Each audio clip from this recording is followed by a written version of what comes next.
अस्सलाम वालेकुम। Lecture 32 start हो गया जी।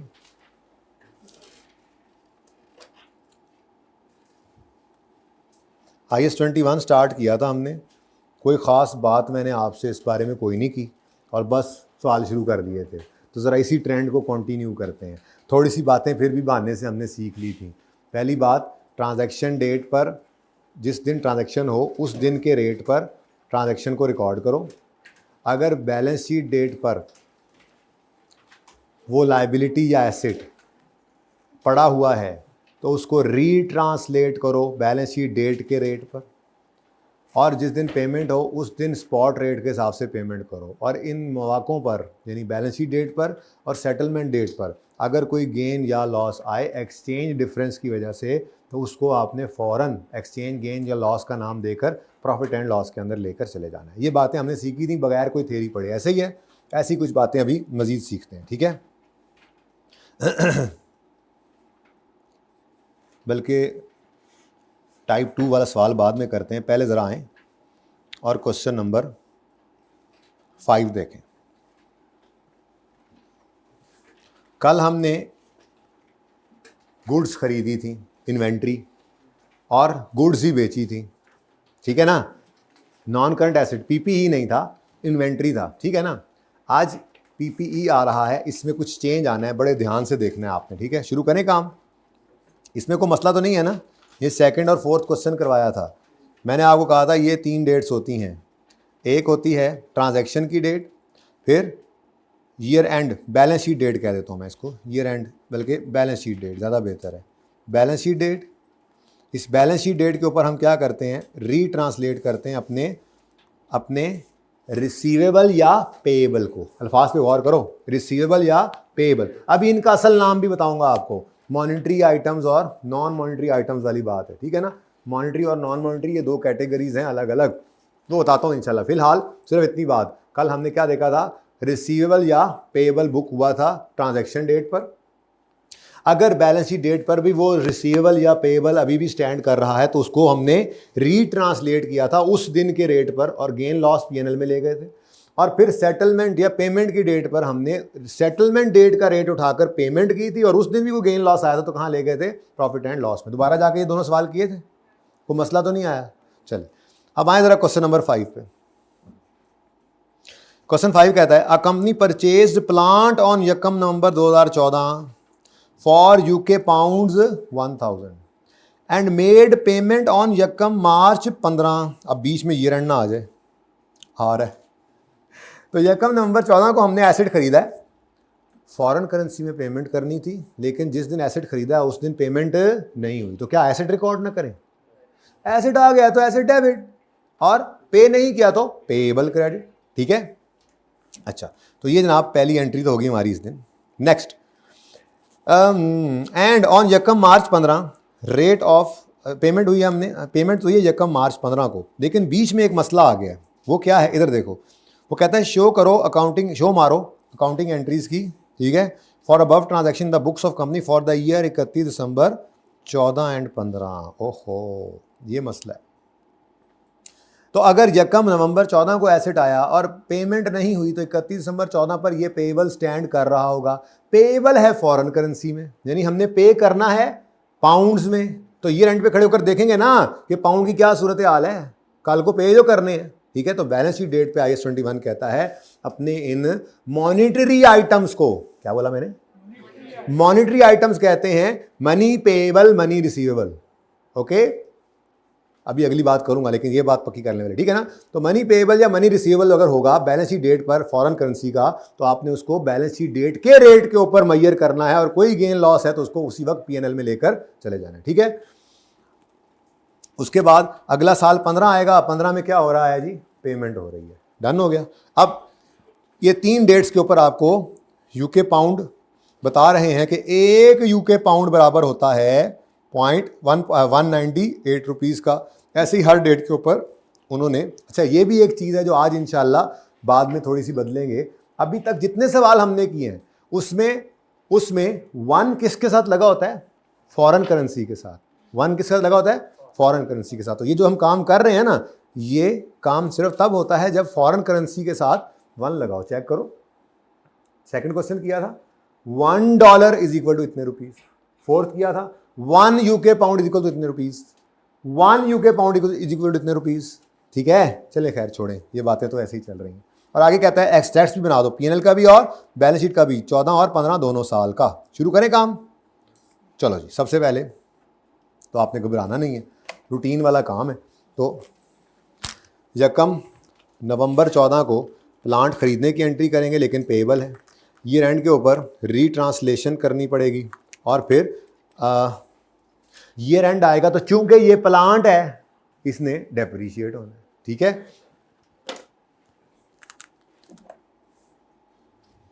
तो पहली एंट्री इधर होगी, दूसरी एंट्री इधर करेंगे, तीसरी एंट्री फिर इधर जाकर होगी। ठीक है बच्चों, और सही है। चलो, फॉर द ईयर एंडेड, ये पार्ट हम कर रहे हैं जनरल एंट्रीज, और जनरल एंट्रीज हम करेंगे for the year ended 31 December, sir खुद ही देख लें, 14। हम क्यों बताएं, खुद ही देखें। अच्छा जी, किस दिन प्लांट खरीदा है? यकम नवंबर 2014 पर। तो प्लांट खरीदने की एंट्री क्या होती है? प्लांट डेबिट, प्लांट ही लिख लेते हैं, प्लांट डेबिट, कैश नहीं पे किया, पेएबल क्रेडिट। ठीक है, तो प्लांट डेबिट, पीपीई ही लिख लेते हैं, प्रॉपर्टी प्लांट इक्विपमेंट डेबिट और पेएबल क्रेडिट। अब कितने पाउंड्स का है ये? 1000 पाउंड्स का। और यकम नवंबर 14 पर क्या स्पॉट रेट है? इस दिन का रेट क्या है? 198। तो 1000 पाउंड्स को मल्टीप्लाई कर देंगे 198 से, आंसर इज 198,000। ठीक है जी,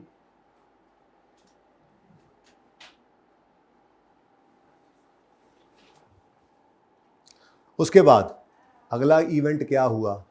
पेमेंट हुई, पेमेंट हुई, पेमेंट हुई ना। 14 में तो पेमेंट नहीं हुई है, तो ईयर एंड पर आए तो हमें कहा हमारे अब 31 दिसंबर 14 की शाम को सोने के लिए बिस्तर पे लेटे हैं और दिमाग में क्या चल रहा है? 1000 पाउंड देने हैं। ज़रा चेक तो करें मोबाइल उठा के, ज़रा चेक तो करें मोबाइल उठा के, क्या एक्सचेंज रेट है, पता तो लगे कि 1000 पाउंड के लिए मेरे जेब से कितने पैसे जाएंगे। ईयर एंड पे खड़े होकर बैलेंस शीट बना रहे हैं, इनकम स्टेटमेंट बना रहे हैं, तो उस दिन खड़े होकर आप उस दिन की डेट पे अपने मॉनिटरी आइटम्स को लेकर आए, बस ये काम है। तो ईयर एंड आया, ईयर एंड के ऊपर आपने 31 दिसंबर 14 पे जाकर देखा 1 यूके पाउंड कितने का हो गया? 200 का। लायबिलिटी तो वैसे बढ़ गई ना, खैर चले छोड़ें, अपनी तरतीब पे रहते हैं। तो 31 दिसंबर 2014 पर आपको एक वर्सेस वाली कैलकुलेशन करनी पड़ती है। 1000 पाउंड्स इस दिन कितने रुपए का 1 पाउंड है? 200 का। यहां से आपके पास आपकी लायबिलिटी की 31 दिसंबर 14 वाली वैल्यू निकल आएगी। कितनी आती है? अब 2 लाख को आपने लड़ाना है, वर्सेस वाली कैलकुलेशन से गुजार रहे हैं ना, तो किससे लड़ाना है आपने? कि इस वक्त आपका पेएबल 100, जब आपने रिकॉर्ड किया तो उस वक्त पेएबल कितना था? अभी कितने पे चला गया? तो 198,000 से आपने, ये मैंने क्या कहा था, ये क्या है? पुराना बैलेंस, और ये क्या है? नया बैलेंस। आपने पुराने से नए पर अपनी लायबिलिटी को उठाकर लाना है। लायबिलिटी बढ़ी है, कम हुई है? लायबिलिटी बढ़े तो क्रेडिट। अच्छा, लायबिलिटी बढ़े तो दुख की बात है या खुशी की बात? गम है, दुख है। तो लायबिलिटी बढ़ने पर लायबिलिटी क्रेडिट, और ये जो गम आया है इसका नाम है, ये गम क्यों आया? ना तो कोई पाउंड्स बदले के उन्होंने कहा ये 1000 नहीं 1100 लेंगे, ना कोई और गड़बड़ हुई है, सिर्फ क्या हुआ है? एक्सचेंज डिफरेंस आ गया, एक्सचेंज रेट की फ्लक्चुएशन की वजह से हमें ये गम आया। तो इस गम का नाम क्या रखा था कल हमने? Exchange loss. जैसे ही आए फौरन ले जाओ प्रॉफिट एंड लॉस में। ठीक है, तो यहाँ पे हमने पेएबल को बढ़ाना है, तो पेएबल क्रेडिट, ठीक है, कितने से? 2000 से, और एक्सचेंज लॉस, नुकसान हो गया, पीएनएल में ले जाओ इसको, ये कितने से? बल्कि चलो ठीक है, ऐसे ठीक है, मैं लिखने लगा था P&L पहले लिख लें और ब्रैकेट में लिख दें एक्सचेंज लॉस, लेकिन सही है, सही सही है। कोई मसला भाई? आपको समझ आ रहा है ये टॉपिक? पिछले कदों कवर करोगे? कर रहा हूँ। मुझे रोज़ रिपोर्ट देनी है क्लास के बाद आपने, और रजिस्टर भी दिखाना है, क्योंकि यही थोड़ा सा मौका है ये 3-4-5 दिन का। उसके बाद IAS 12 में जब हमने जाना है ना, तो IAS 12 में शायद पहले 1-2 दिन तो बचत हो जाए, तीसरे दिन से लीज उसमें भी घुस आएगा, फिर चौथे दिन कहीं जाके IAS 38 उसमें घुस आएगा, फिर 5वें दिन जाके IAS 41 तो नहीं घुसेगा, वो भी तक नहीं घुसेगा। ठीक है, तो खैर हम खुद घुसा लेंगे किसी टेस्ट के अंदर उसको भी। तो मकसद कहने का ये है कि IAS 12 भी सारे टॉपिक्स को ले लेगा अपने अंदर, और जो चीज़ें उसमें नहीं साथ आ सकेंगी वो पेंडिंग हो जाती हैं एडजस्टमेंट, अगली चीज़ें पढ़ के वो भी आएंगी फिर। सो प्लीज़ जिनका रहता है काम शेती करें। और तो कुछ नहीं होना इस साल में। कल तो नहीं डेप्रिसिएशन आई थी, कल आपका प्रॉपर्टी प्लांट इक्विपमेंट भी नहीं था, आपकी इन्वेंट्री थी जो एसेट था, करंट एसेट होता है, ठीक है, उसको डेप्रिशिएट तो नहीं करते। तो 31 दिसंबर 14 पर आपको डेप्रिसिएशन रिकॉर्ड करनी पड़ेगी। एंट्री होगी depreciation expense debit, accumulated depreciation credit. हाँ जी, डेप्रिसिएशन की कैलकुलेशन होने लगी है। PPE कितना है? क्या 2 लाख पे नहीं चला गया था?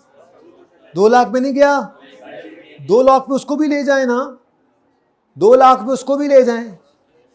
पहली बात, ये मॉनेटरी आइटम नहीं है, ये एसिड तो PPE तो एसिड तो है, लेकिन ये रिसीवेबल टाइप एसिड नहीं है, ये प्रॉपर्टी प्लांट एंड इक्विपमेंट है। IAS 21 कहता है this is a non monetary item. क्या है जी? अच्छा, आप कहोगे एसिड है सर, भाई बिल्कुल है, लेकिन ये अभी मॉनिटरी आइटम नहीं। हाँ, अगर आप इस प्लांट को बेच दो, बेचकर कैश आ गया, कैश तो खुद मनी है तो जान छूट गई, ठीक है। और अगर कैश नहीं आया, रिसीवेबल है, तो वो रिसीवेबल फॉर प्लांट आपका मॉनिटरी आइटम है। अगर वो पड़ा होता तो ये एंड पे उसको हम रीट्रांसलेट करते। IAS 21 का पहला इंपॉर्टेंट रूल आज हमने पढ़ा कि हमने नॉन मॉनिटरी आइटम्स को बैलेंस शीट डेट पे रीट्रांसलेट नहीं करना। किसको करना होता है? Money receivable, money payable. Property plant equipment is an asset but it is not a money receivable. हाँ, अगर ये बिक जाए, उधार पे बिके, तो फिर मनी रिसीवेबल होगा, या बिक जाए और कैश ही आ जाए तो वो तो मॉनिटरी आइटम, कैश तो सबसे बड़ा मॉनिटरी आइटम है। ये बात समझ आई है? तो इसलिए हमने PPE को कोई नहीं छेड़ा, ठीक है। सिर्फ किसको रीट्रांसलेट किया? बोलो, सिर्फ बोल दो ना लफ्ज उसका, पेएबल, मनी पेएबल जो था उसको रीट्रांसलेट किया, एसिड को अपनी जगह पे छोड़ देना है। एसिड्स को, नॉन मॉनिटरी आइटम्स को बैलेंस शीट डेट पे रीट्रांसलेट नहीं करना। ये पहला इंपॉर्टेंट रूल याद रखने वाला, ठीक है। इसका मतलब प्लांट अभी हमारा किससे पड़ा हुआ है? 198,000 पे। और कोई रेजल वैल्यू है सवाल में? नहीं। लाइफ गिवन है, रेट गिवन है, किथे वे? हाँ ये okay, I have loved it. यहीं पे ना कर, चलें यार यहाँ पे कर जी। 198,000 इंटू 10%, लेकिन ये तो पूरे साल की डेप्रिसिएशन है। कब आए हैं मोहतरम? या कम नवंबर को। तो ध्यान से पढ़ो, 4 पेपर पहली बार पास हो गए तो जी अगली बार नहीं हो जाने होंगे, पढ़ना पड़ेगा और मेहनत करनी पड़ेगी। और फिर जो तुम छुट्टियां करके आए हो, फिर आज लेट हो गया हूँ मैं, बच्चों ने बाहर रोक लिया था, कल इंशाल्लाह बात करेंगे इस पर। इंटू 2/12 जी 33। तो बहुत ही इंपॉर्टेंट पॉइंट आज हमारी नज़र से गुजरा, ठीक है, कि हमने मॉनेटरी आइटम्स को सिर्फ रीट्रांसलेट करना होता है, नॉन मॉनेटरी आइटम्स को नहीं, ठीक है जी।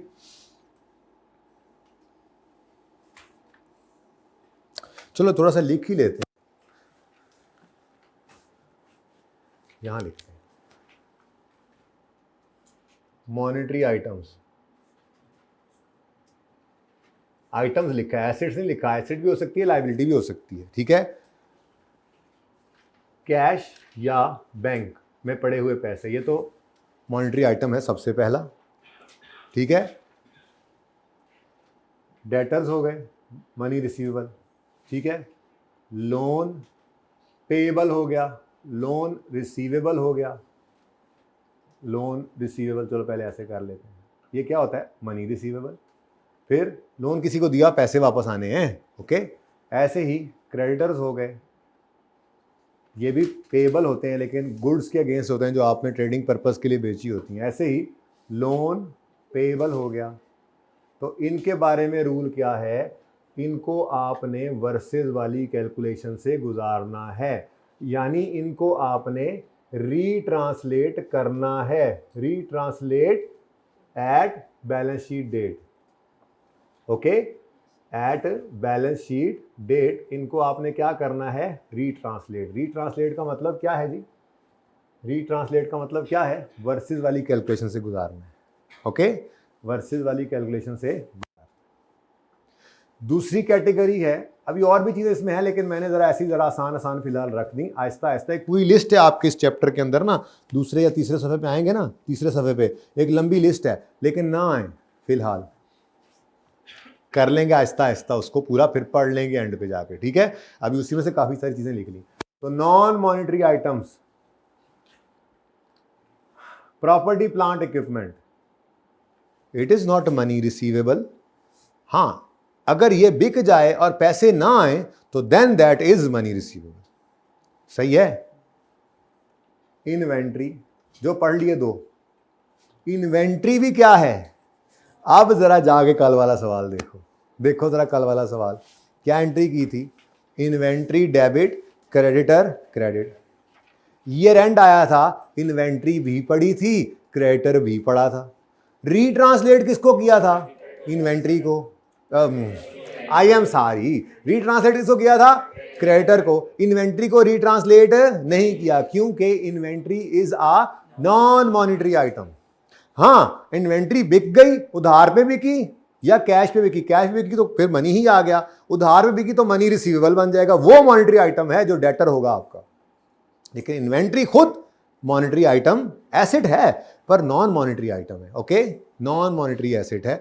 मनी रिसीवेबल, कैश या बैंक, वो तो खुद वो तो है ही मनी, उसके बाद मनी रिसीवेबल, मनी पेएबल, आसान अल्फाज के अंदर याद रखना है। तो मॉनिटरी आइटम क्या है, मनी रिसीवेबल, पैसे आने हैं, ठीक है भाई, पीपीई से पैसे नहीं आने, पीपीई तो चलेगा, चीजें बनेंगी, वो चीजें बिकेंगी या कल को पीपीई बेचेंगे, वो लंबी कहानी की बात नहीं है।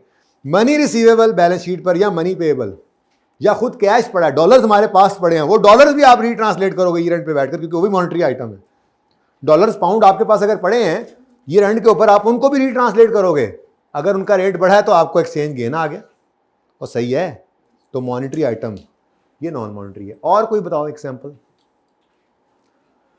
इन्वेस्टमेंट प्रॉपर्टी पास करके आए हो FAR 1, इन्वेस्टमेंट प्रॉपर्टी क्या है, ये नॉन मॉनिटरी आइटम, बिके रिसीवेबल बन सकता है लेकिन ये खुद नहीं है। और कोई और, बायोलॉजिकल एसेट भाई कह रहे हैं, बायोलॉजिकल एसेट, इनटेंजिबल एसेट, अब तो सारे ही याद आने लग गए हैं ना, इनटेंजिबल एसेट बस काफी है, अब इन्हें ही पड़े हुए ऐसे है ना, इनटेंजिबल्स।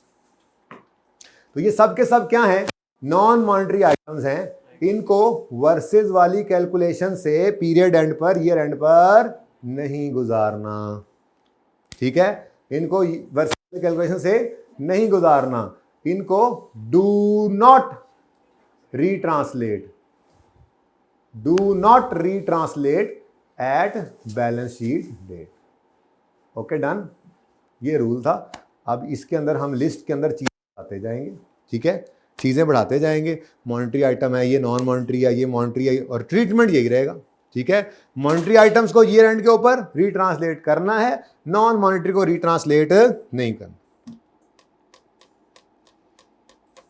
डन जी। तो भाई इसलिए 14 खत्म हो गया, हमने पेएबल को रीट्रांसलेट कर लिया लेकिन एसेट को अपनी जगह पे छोड़ दिया है, क्योंकि ये क्या है, नॉन मॉनिटरी आइटम है, ओके। चलिए अगला साल शुरू होता है जी।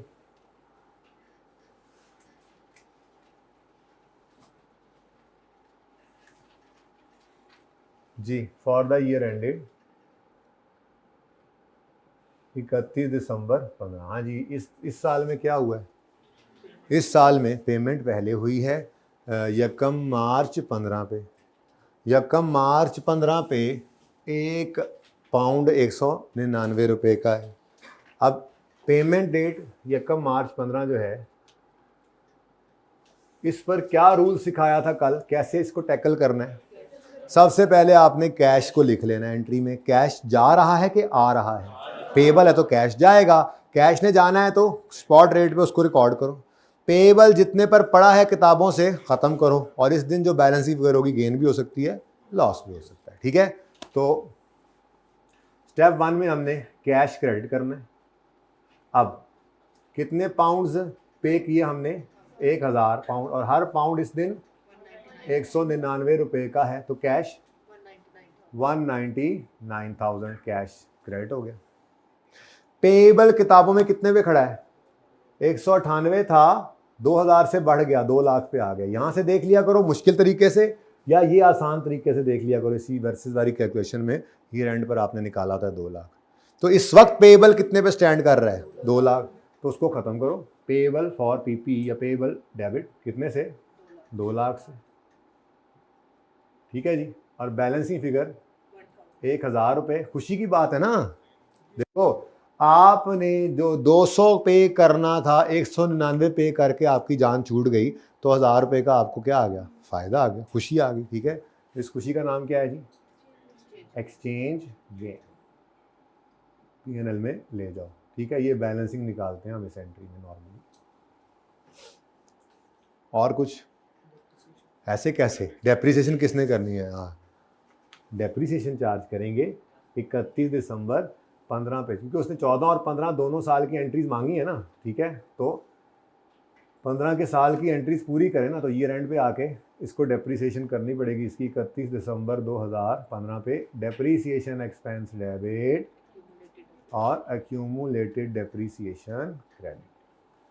अब बताओ जी, 198,000 अभी भी वही है, इनटू 10%, लेकिन अब कोई फ्रैक्शन नहीं लगना, पूरा साल इस्तेमाल हुआ, 19,800। ठीक हो गया जी।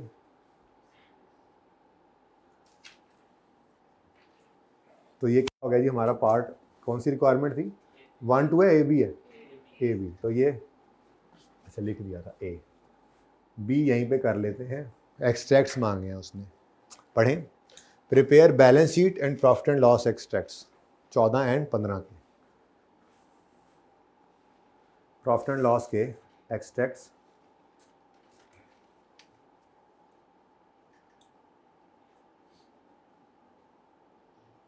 ठीक है जी, अब मत देखें एंट्रीज की तरफ, दिमाग में पहले एक्सट्रैक्ट्स को दोहराया करें जी। इस सिचुएशन में जो हमने एक पीपीई ख़रीदा था, तो और ख़रीदा हमने फॉरेन करेंसी में था और पैसे भी नहीं दिए थे, तो हम कौन कौन सी चीज़ों को P&L में लेकर जा सकते हैं।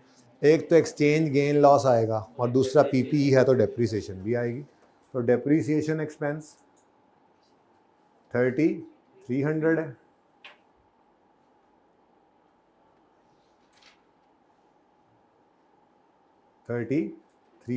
और फिर एक्सचेंज गेन या लॉस भी है। तो पहले 3,300 डेप्रिसिएशन 14 की आ गई।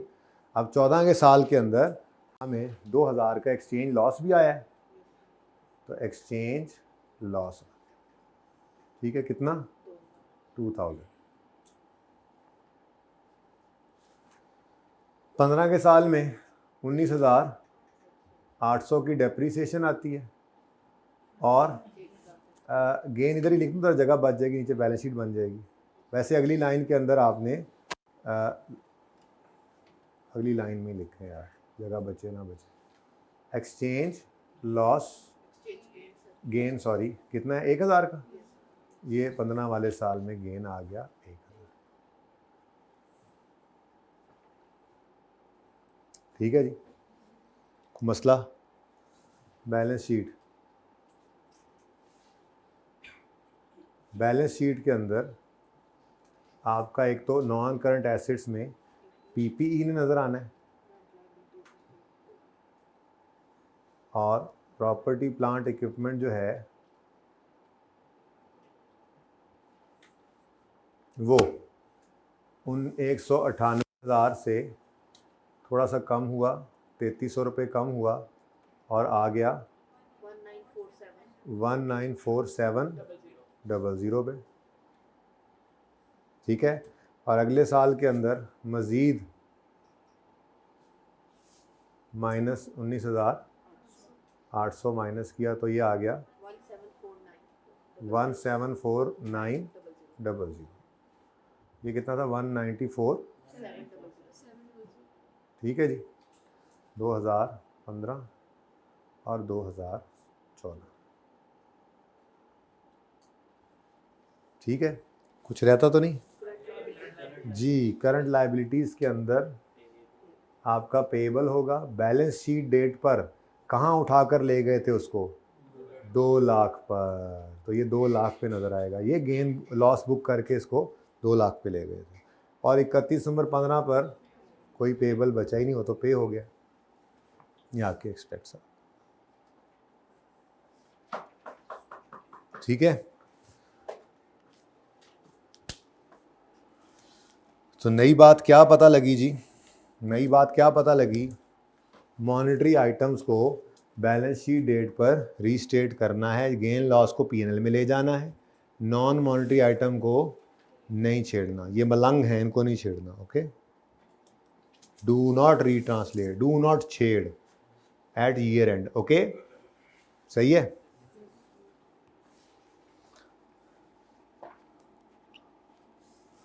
यार एक सवाल हमने छोड़ा था, ये पढ़ा है आप लोगों ने? ये मैंने कल होमवर्क में दिया था। ये सारा किस किस ने पढ़ा है? ये फ़ायदा हुआ? काम की चीज़ थी या एवं ही थी? बहुत काम की चीज़ है, एवं ना कहना उसको। ठीक है, एवं ही थी, कह दिया फिर तुसी, कह ही देता जी। मैच मुक्या पाए कौन जीते? हम जीत गए। यहो जी कम्मा जो जी इसी बड़े तेज है ना, टुले शुले मारने वास्ते। भाई एक सवाल थोड़ा सा छोड़ा था, याद है कुछ? आ जाओ फिर ज़रा रॉकी के पास। याद माजी नहीं है, आप बोर्ड पे तो जगह नहीं, यहीं पे कर देता हूँ। IS 41 में पास पेपर 1 है। आपको कहा था 1-2 दिन तक, जब IS 21 शुरू होगा तो ये करेंगे आगे। आप तो भूल गए पर मुझे याद है। हाँ जी, रॉकी ने वही वाली जगह को ओपन कर लेना। मैंने कहा था 5-7 लाइनें यहाँ पे छोड़ लेना, ऐसे ही है ना, बेहतर हो जाएगा। नहीं तो फिर खैर है, इधर ही कर लें, रेफ़र कर लेना पास पेपर 1 पेज नंबर 627, तो भी काम चल जाएगा फिर भी। ठीक है, अच्छा जी, रॉकी ने 2000 काउस उसके पास थी, 750 नई काउस खरीदी थी, और हमने बस ख़रीदने वाली एंट्री की थी। बोलो, ये परचेज़ की एंट्री की थी हमने एक, और एक ईयर एंड के ऊपर फेयर वैल्यू गेन लॉस निकालने के लिए हमने इसको यूज़ करके गेन लॉस निकाल के एक एंट्री गेन लॉस की थी। ठीक हो गया। अब आते हैं इन ब्लैक्स की तरफ। इन ब्लैक्स में क्या था? No cross, no cross, no blacks, come out. On 1 August 2019 वाला साल था ना, Rocky imported cattle feed of $1 1,50,000। हाँ जी, याद है? काउस तो आ गई, बल्कि आप लोगों को समझ नहीं आएगा जो अभी आए हैं। IS 41 में हमने एक आधा सवाल कर लिया था, लेकिन उसमें जो IS 21 का पोर्शन था फॉरेन एक्सचेंज वाला, उसको हमने पेंडिंग कर दिया था। ये वही कर रहे हैं। ठीक है, तो 1 अगस्त को $1.5 लाख की, ज़ाहिर है 750 काउज आई हैं, तो फिर उनकी फ़ीड भी तो आनी थी ना। $1.5 लाख की आपने फ़ीड इंपोर्ट की अगेंस्ट 70% पेमेंट। क्या मतलब?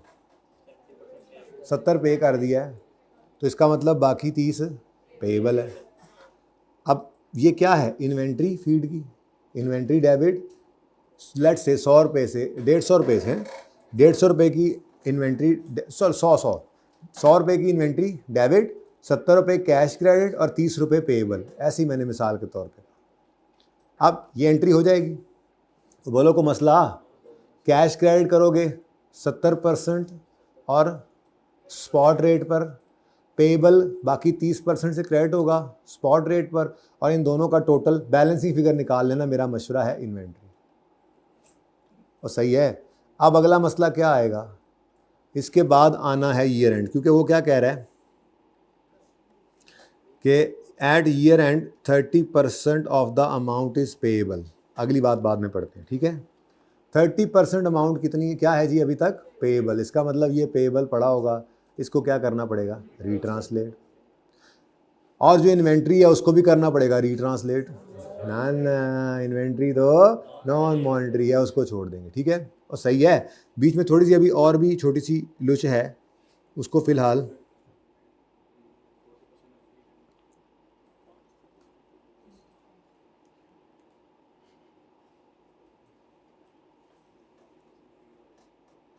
अच्छा। अब काम शुरू करें जी। एक काम करने ना हमेशा के लिए, अब याद रखें, अभी आगे फॉरेन एक्सचेंज चल रहा है ना, IS-21, आगे भी बहुत सारे सवाल आने हैं।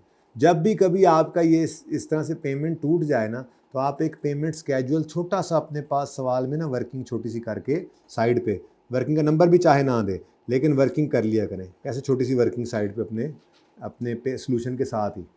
उसमें आपने क्या लिखना है? यकम अगस्त है, इधर देखो, यकम अगस्त 19 पर 70% कितना बनता है जी? 10 किसका 70%? $1.5 का। $1.5 का करो 70%, 105 थाउजेंड में लिखने हैं, 1000 में तो डॉलर इन 1000, ठीक है जी। चलो ये छोटा करके लिख देते हैं, बाकी वहाँ पे मुकम्मल लिख लेंगे, ओके। अच्छा जी, अब यार पहला सवाल है भाई, इसमें ही ना फंस जाएं, ये डॉलर ही लिखें। नहीं, क्या पता है आप लोगों का, मैं बहुत डरता हूँ आप लोगों से, बड़े ख़तरनाक लोग हैं आप जी, ठीक है। अच्छा, उसके बाद बाकी जो है वो 30% मैंने डेट नहीं डाल रहा, बल्कि मैं यूँ लिख देता हूँ पेएबल। ये रेंट पर क्या है? पेएबल। वो कितना है? 45,000। ये आपको ये 2 नहीं 3-3 4-4 टुकड़ों के अंदर भी सवालों में नज़र आया करेंगे, इसलिए मैंने तरतीब पे आपको डाल दिया कि आपने छोटी सी वर्किंग करके रख लेनी है ताकि बाद में आपको आसानी हो। बल्कि यूँ लिख देता हूँ, ये देखो 31 दिसंबर 19 पर ये अभी भी क्या है? Payable, okay. तो ये आपको आसानी हो गई, डेट के साथ अमाउंट भी गिवन है, बस अब सिंपल हो गया सवाल आपके लिए, ठीक है। शुरू करें जी काम। इधर देखें, ये दूसरी चीज़ हमें चाहिए, दूसरा लाल डिब्बा। Following exchange rates are available. Again 1 किसके साथ लगा हुआ है? फॉरेन करेंसी के साथ। तो एक ही टाइप के सवाल करी जा रहे हैं। अभी इसके बाद अगला टाइप लेके आता हूँ मैं, ठीक है। अच्छा, यकम अगस्त को आपकी क्या, ये क्यों एक्सचेंज रेट दिया हुआ है?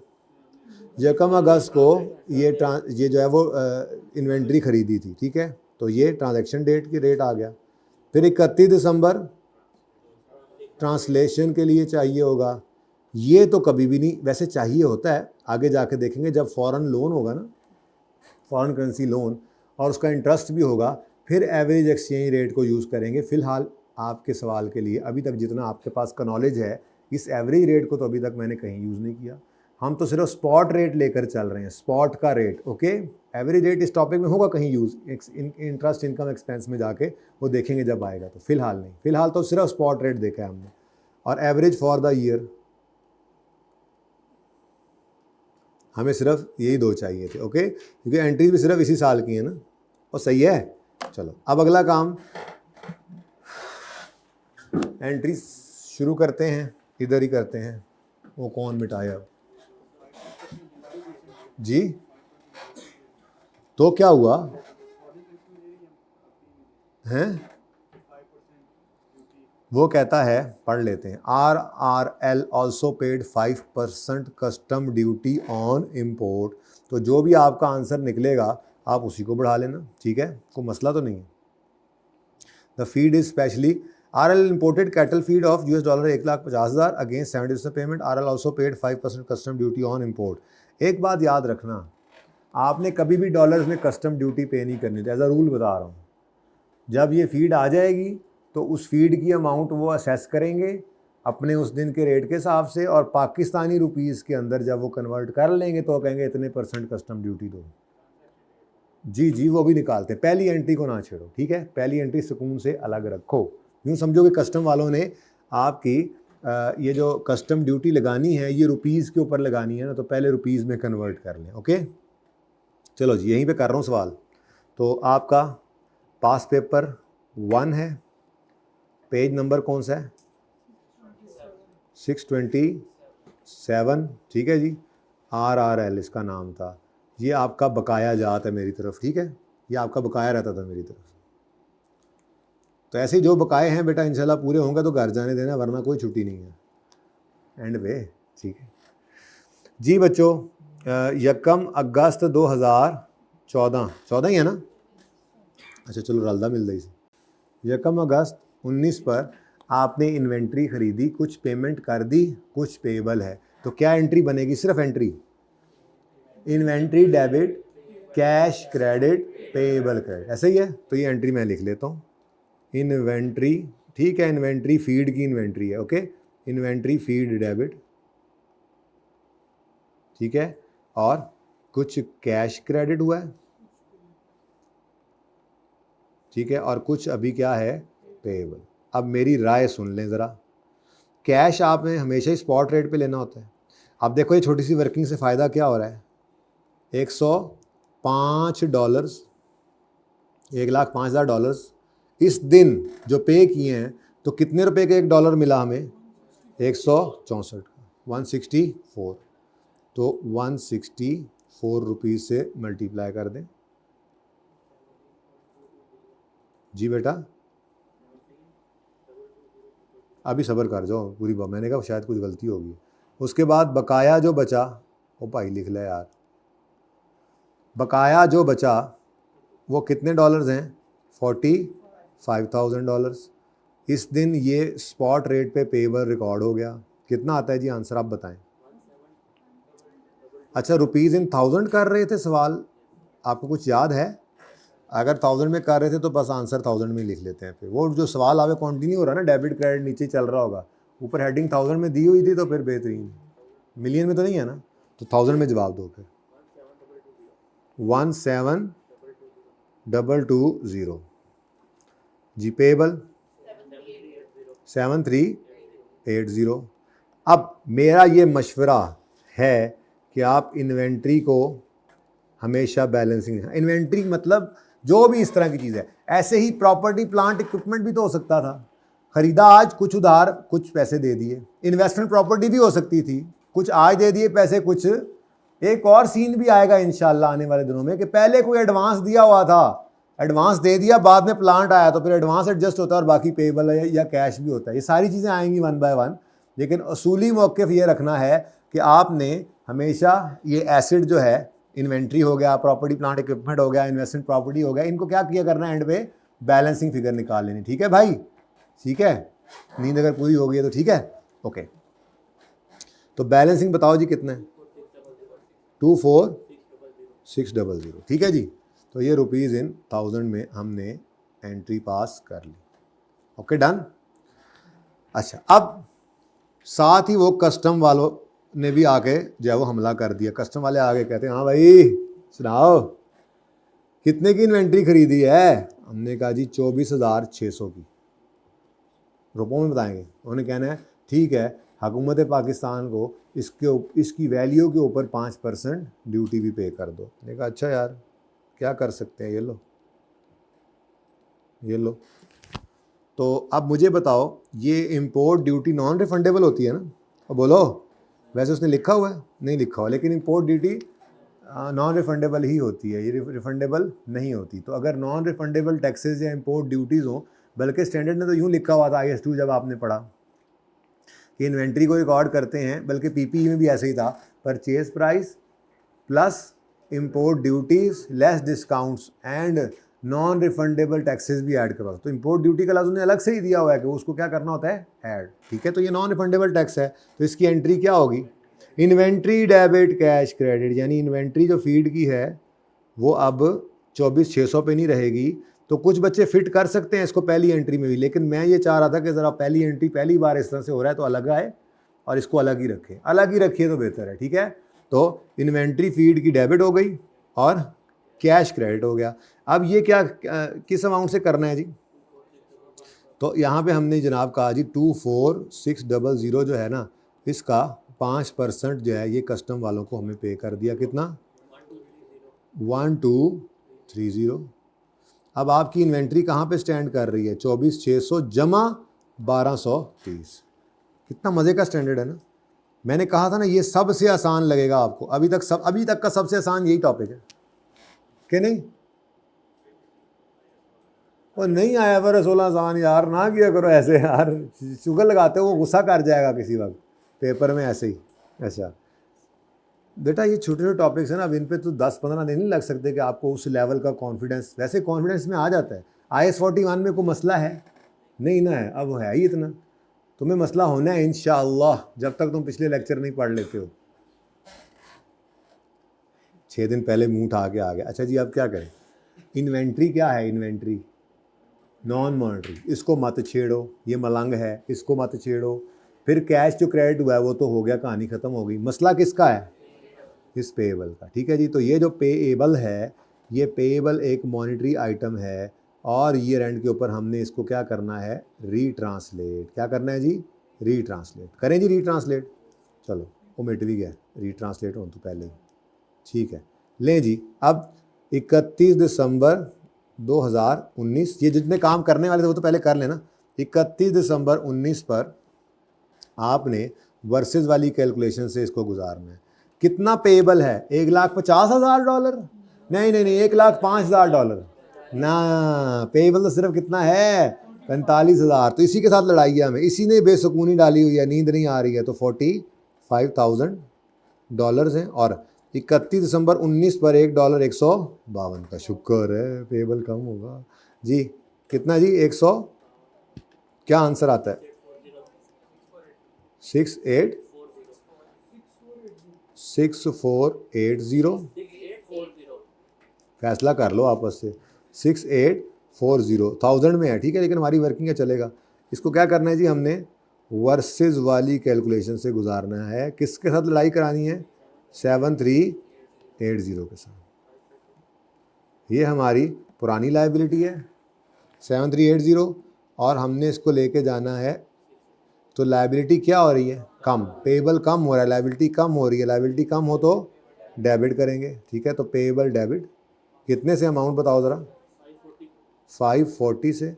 और ये एक खुशी आपको मिली है, आपकी लायबिलिटी कम होगी तो fair value gain. Okay sorry, आज इन्वेस्टमेंट प्रॉपर्टी शुरू हो गया ना। एक्सचेंज FAR 1 का एक्सचेंज गेन PNL में क्रेडिट। ठीक है जी, और डन हो गया। और कुछ तो नहीं करने की ज़रूरत, और तो कुछ नहीं करने की ज़रूरत भाईजान, है एक छोटी सी ज़रूरत। हमारी इन्वेंट्री, शर्म आनी चाहिए उस दिन, हमारी इन्वेंट्री डेबिट हुई थी 1230 से। अब ये इन्वेंट्री बेचने के लिए तो नहीं है, इन्वेंट्री कंज्यूम करने के लिए है, यानी ये चारा जानवरों ने खाना था। अगर तो ये सारे का सारा चारा जानवर खा चुके तो ये सारे के सारे को एक्सपेंस में फेंक दो। कॉस्ट ऑफ सेल जिस तरह से होती थी डेबिट, तो एक्सपेंस डेबिट करके इन्वेंट्री है, जैसे स्टेशनरी का होता था, ये वही काम है। तो एक्सपेंस डेबिट और इन्वेंट्री क्रेडिट कर देते हैं सारी अमाउंट से। और अगर कुछ इस्तेमाल होगी, कुछ रह गई, तो जो रह गई उसको इन्वेंट्री में पड़ा रहने दो। इस्तेमाल जो हो गई उसको इन्वेंट्री से निकाल के एक्सपेंस में डाल दो, एसेट से निकाल लो, एक्सपेंस में डाल दो। ठीक है, फीड की इन्वेंट्री नहीं होती बेटा। मैंने इन्वेंट्री के आगे इसलिए क्या लिखा है?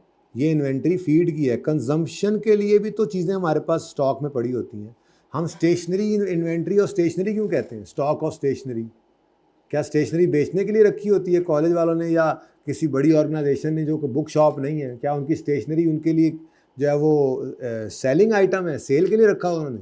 नहीं, इस्तेमाल के लिए रखा हुआ है। लेकिन जो ईयर एंड पे अनयूज होता है उसे स्टॉक ऑफ स्टेशनरी नहीं कहते, नहीं कहते।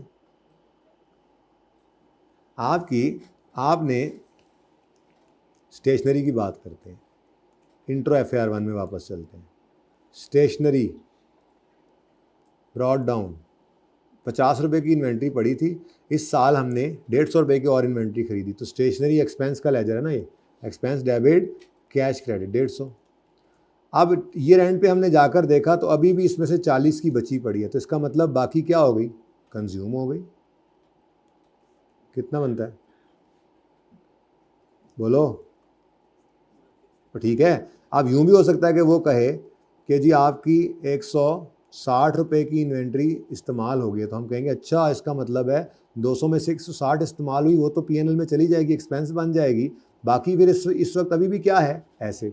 अब ये स्टेशनरी का स्टॉक ही तो है। ऐसे ही आपकी इन बकरियों की फीड आपने मंगवाई, अब फीड मंगवाई, पहले कोई नहीं पड़ी थी, फीड मंगवाई आपने, तो आपने उसकी एंट्री की, ये मैं एडिशन लिख रहा हूँ इसमें, ठीक है ना, परचेज लिख देते हैं, वो दोनों इकट्ठे भी कर देता हूँ।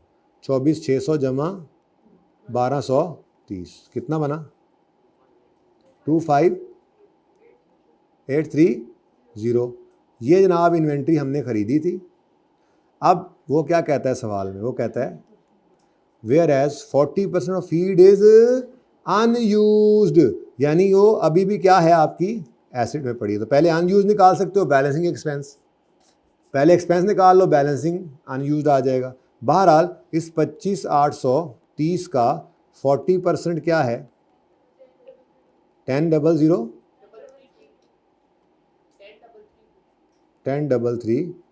तो फिर एक्सपेंस क्या बना? 15। अब ये 15,498 की एंट्री देखो, इस परचेज की एंट्री क्या पड़ी थी? इन्वेंट्री डेबिट, कैश या पेएबल क्रेडिट। तो इस एक्सपेंस की एंट्री क्या नज़र आ रही है आपको? एक्सपेंस पीएनएल में डेबिट और फीड इन्वेंट्री क्रेडिट। ये फीड की इन्वेंट्री का अकाउंट होता है, जैसे ऊपर स्टेशनरी की इन्वेंट्री का अकाउंट है। एक्सपेंस लिखना बेशक लिख लो, कोई मसला नहीं, ठीक है। तो ये एंट्री ऐसे सीखो, ऐसे आपकी मर्जी है। डायरेक्ट भी सोच सकते थे आप कि इन्वेंट्री अकाउंट के अंदर पड़ा हुआ है 24,600 जमा 1230, टोटल कितना? 25,830। अब वो कह रहा है इसमें से 40% अभी तक अनयूज्ड है। इसका मतलब यूज़ कितनी हो गई? तो एक्सपेंस में कितना डाल दें फिर? 60% of what? Of all yellow, total yellow का 60% एक्सपेंस बना दें। अब हम यूं क्यों चल रहे हैं? हमने इन्वेंट्री को डेबिट कर रखा है 25,800 जो भी था 30 से, तो अगर ये टोटली इन्वेंट्री में पड़ा रहा तो कुछ भी एक्सपेंस नहीं बना। आप इसका 60% निकालो, उसको इन्वेंट्री में से क्रेडिट करके एक्सपेंस बना लो, इन्वेंट्री भी कम हो जाएगी, एक्सपेंस भी रिकॉर्ड होएगा। जितनी फीड उन्होंने यूज़ कर ली, बकरियां जितना चारा खा गई हैं, भैंसें जितना चारा खा गई हैं, सॉरी गायें, तो ये क्या है? एक्सपेंस आउट हो गया, ठीक है। तो यहाँ पे आए हम 31 दिसंबर 19 पे, हमने एंट्री पास करनी है एक्सपेंस डेबिट, और अब कैश नहीं क्रेडिट कर देना, वो पहले से कैश आपने रिकॉर्ड करके पे करके इन्वेंट्री रिकॉर्ड कर ली हुई है। अब इन्वेंट्री ऑफ फीड ने क्रेडिट होना है। अब यहाँ पे आए, आपने कहा जी रुपीज़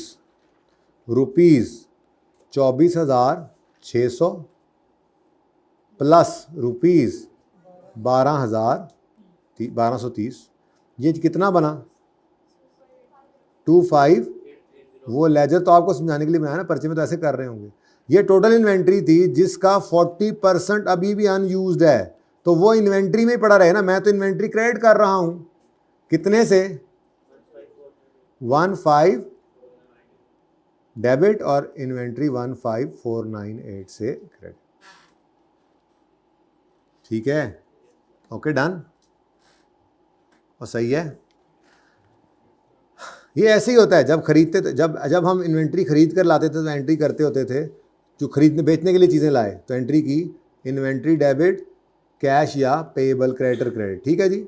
लेट से 100 रुपये की ये चीज़ें खरीदी, फिर जिस दिन बेची उस दिन एंट्री पास की डेटर डेबिट से, डेटर या कैश जो भी कर लें, कैश कह लें, डेटर कह लें, उधार पे भी बेच सकते हैं, यहाँ पे भी क्रेडिटर, यहाँ पे भी क्या कह सकते हैं? कैश या क्रेडिटर्स, ठीक है। तो चीज़ें ये बेची 120 की, लेकिन साथ ही दूसरी एंट्री पड़ती होती थी जी, cost of sale debit inventory credit 100 से, ठीक है। अब ये भी क्या हो रहा है? ये भी तो यही हो रहा है, इन्वेंट्री आई थी लेकिन ये इन्वेंट्री यूज़ होने के लिए नहीं थी कि जब ये क्रेडिट हो तो हम उसको एक्सपेंस बनाएं, बल्कि ये बिकने के लिए थी, तो सेल इधर रिकॉर्ड हुई और साथ ही उसकी कॉस्ट ऑफ सेल। अब ये इन्वेंट्री बेचने के लिए नहीं है, ये इस्तेमाल करने के लिए, तो जो इस्तेमाल हो गई वो इन्वेंट्री से निकालो, एक्सपेंस में डालो। ओके, नहीं समझ आई? आ तो नहीं गई? चलो कर लो नोट, ये सब ऐसे ही फजूल बातें थी। भाई पार्ट 2 शुरू करना चाह रहे हैं वो कर लें।